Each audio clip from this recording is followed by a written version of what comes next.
Yes, Isaac, lad, what's happening? Not much. How about you? All good, mate. What's been going on? Uh, not much. Just working and training. Cushy, bro. I thought we'd started, mate, by if you could tell us where your fighting career started. What martial arts was it you first got into in that? I was in high school. I was soccer and basketball, and then I was the youngest of all my brothers. So a buddy of mine told me that I needed to go try out Brazilian Jiu-Jitsu since I was always getting my ass kicked, and started there for a while. Trained under at in Manhattan at Combative Sports Center under a guy named Joe the Nose Wilk, and I had no intentions of fighting. In fact, family Southern Baptist, so very, very pacifist, very anti-violence. It was Yeah. a way for me to get in shape because I was a fat little kid. And then my coach had told us all about, if you're interested in MMA, come to MMA. We've got a smoker fight, which is basically a bunch of gyms get together, bring barbecue, and you got a bunch of fighters that they're not ready to fight, but it's kind of a practice in front of people. So Yeah. I went there with all my gear because I was helping people warm up, and I just wanted to see what an MMA event was like. I had no intention of participating. So about 3/4 of the way through, my coach comes over. He's like, "You got your gear?" "Yeah." "Come on over here." "Why?" "Well, because we're going to help you, or you're going to help people warm up over in this corner." Sure enough, we walk on over to the other ring. He puts me up there. I'm looking around. I'm like, "This is where everybody's fighting at." He goes, "Yeah, help that guy warm up." And the dude came across and Superman punched me in the face. And every round in between, I took him down and I'm on top, like, "Please don't stand us up. Please don't stand us up." I go over to the corner in between rounds. And they're like, "You want to continue?" "No." And my coach like slams his hand on my face and is like, "Yeah, he's good for another round." 3 rounds of that. We go to head home and he's my ride. And so I'm glaring at him and I'm quiet in the back seat the whole ride home. And finally I was like, "When's the next one?" "I Loved told you he was ready. I told you he'd like it." it. And Just shot straight in the deep end. yeah, and that's how it started. Yeah, so how many fights did you have in total in MMA? MMA, I went 12-6 amateur, and that's not including those practice smoker fights. I was probably 20, 30 fights deep. Yeah. And then I went 2-2 in pro MMA before I went bare knuckle. Yeah. So how did the bare knuckle come along? I was actually a grappler. I had no boxing experience, no striking experience. My whole gym was, we're doing MMA, we do Brazilian Jiu-Jitsu, throw on the gloves, throw you in there. You're going to get punched, take them down, and sit on them. So I had absolutely no striking experience. And then I switched gyms to my current coach, and he started working with me on hands. And we went and did a boxing match against a 2-time national champ that I had no idea what he was. And that boxing match has been forever seared in my brain because my coach says that I was doing quite well in that match. I tend to disagree and tell him that he saw a completely different fight. Because that dude handed me my teeth, my brain. At one point, I had an out-of-body experience. He hit me so hard. But What was after this your first amateur boxing bout, or was it a spar, did you say? that's my only amateur boxing match. Ah, right. That was right before I went pro, and it Right. was my coach trying to tell me that there are better people out there that hit harder than the guys at your gym, and he was quite right. Yeah. So when it's not long after your amateur boxing bout, was that when the bare knuckle come along? We had originally had a guy out of our gym that was supposed to be on BKFC 1, and he was supposed to be our gym's entry into BKFC. So I wanted to be on 2, 3, 4, whatever you wanted to be, just because I wanted to tell my kid, I wanted to tell everybody that I bare knuckle boxed just one time. And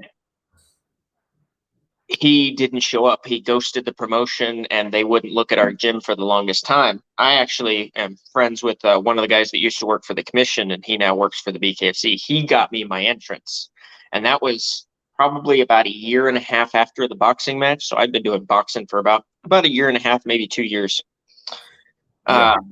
And it was right after COVID.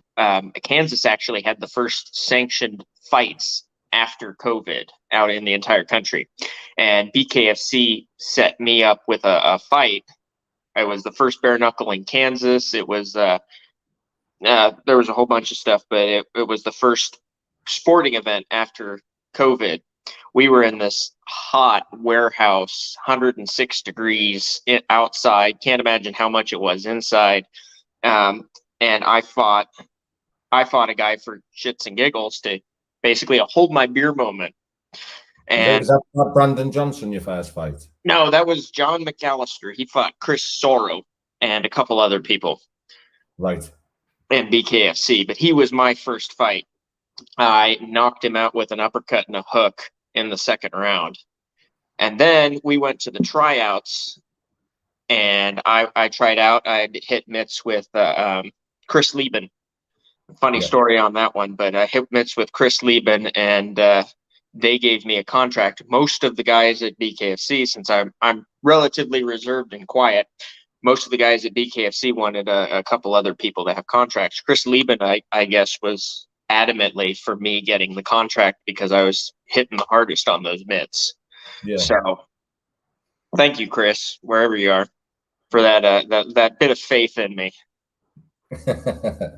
So how did you find the transition from MMA to bare knuckle? Which one do you prefer? I prefer MMA for the simple fact that I've been grappling for 12 years and I've been striking for maybe 3. I have never been a striker. Yeah, so growing up, was your debut totally like brand new for you, or did you get into a few street fights and that growing up? I was from a strict Southern Baptist family. We didn't get in altercations. There was the occasional grappling match with my brothers, but they were all twice my size at the time. So, yeah. In fact, for the first 2 years of me fighting, my parents didn't know. I went to go visit my parents, and we sat down for dinner, and one of my brothers, who saw it on Facebook at family dinner, looked at me and goes, "How'd your fight go? Did you win?" I'm gonna kill you right now. Did it go down well with the parents? There was a lot of questions. There was a lot of judgment, but eventually they came around. Good.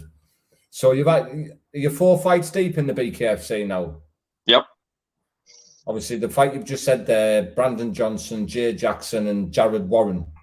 Mm-hmm.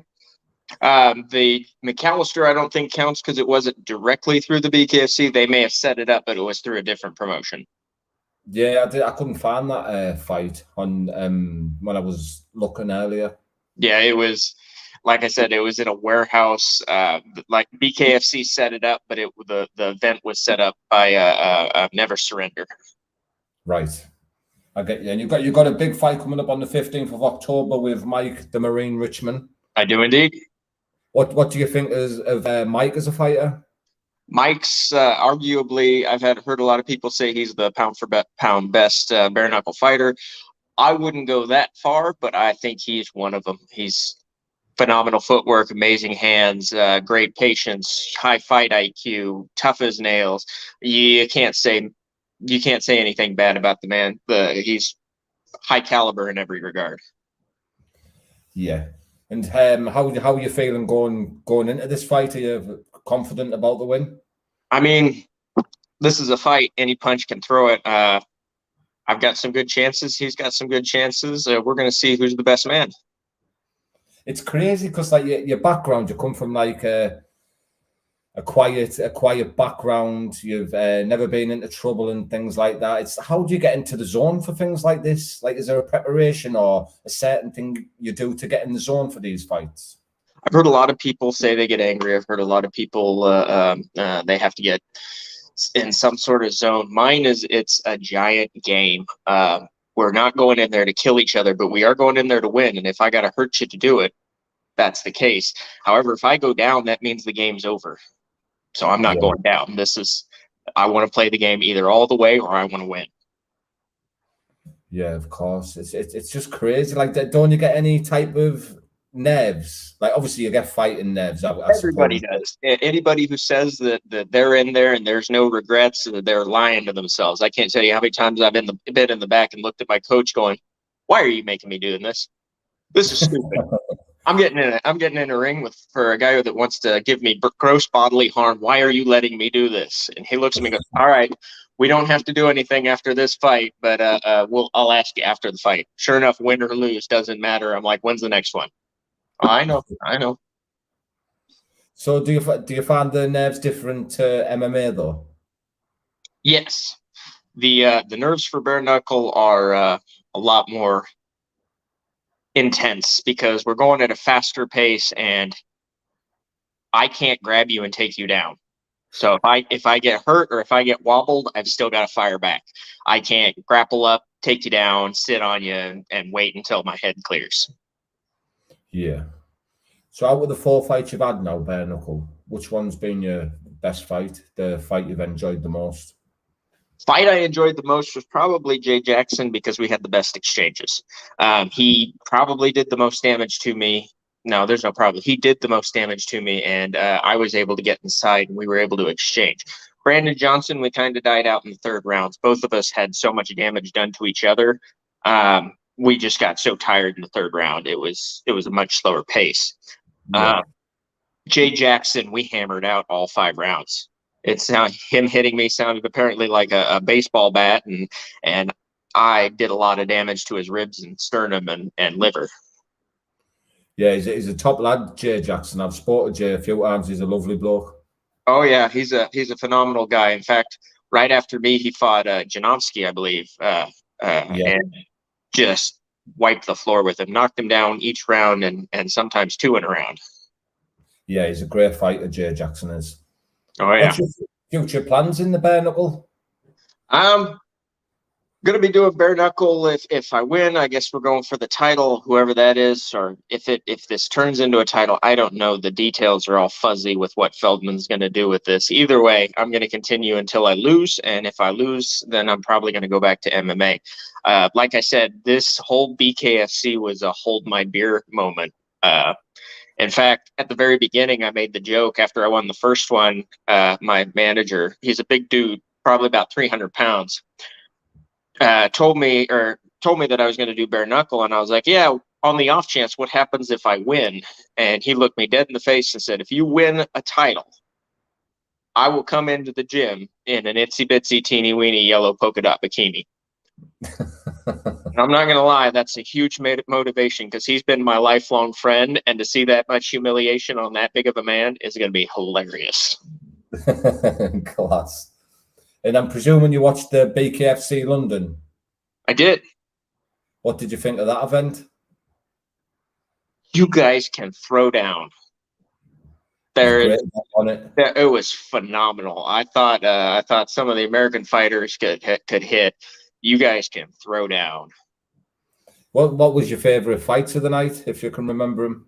I'm not gonna lie, I was a little bit partial to the last one, MVP versus Perry, for the simple fact that MVP beat a teammate of mine, Caveman, and so watching him eat his first loss in a long time kind of was cathartic to my soul.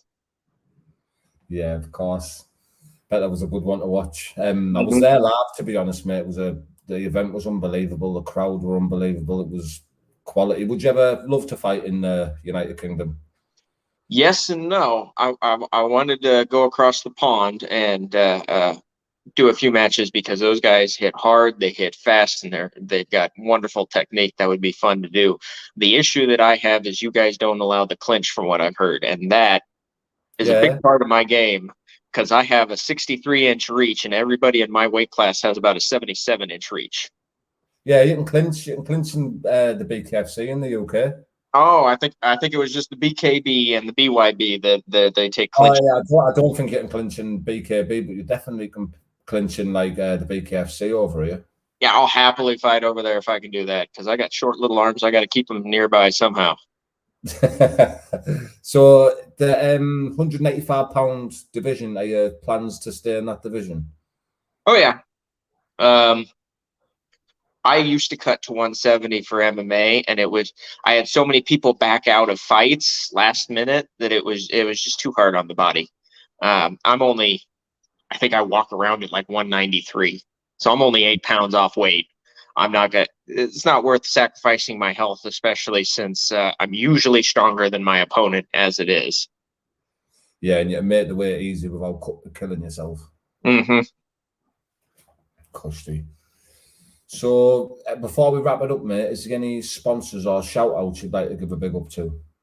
Yeah, I want to give a shout out to Midwest Defense out of Wamego, Kansas, and then Jekyll and Hyde, Vanandy Beard Co. And what was the last one? I've only got 4 sponsors right now, and I still can't think of them all. What you can do, mate, you can send me them on Instagram, and I'll put them in the description for you. Much appreciated. Thank you, sir. Not a problem, mate, and we'll definitely keep in touch and hopefully catch up a bit closer to the fight, and obviously we'll have a little post-fight interview as well, if that's all right. I am more than happy to do that. Great stuff, Isaac. Thank you very much, brother, for your time. Thank you, sir. Speak soon, bro.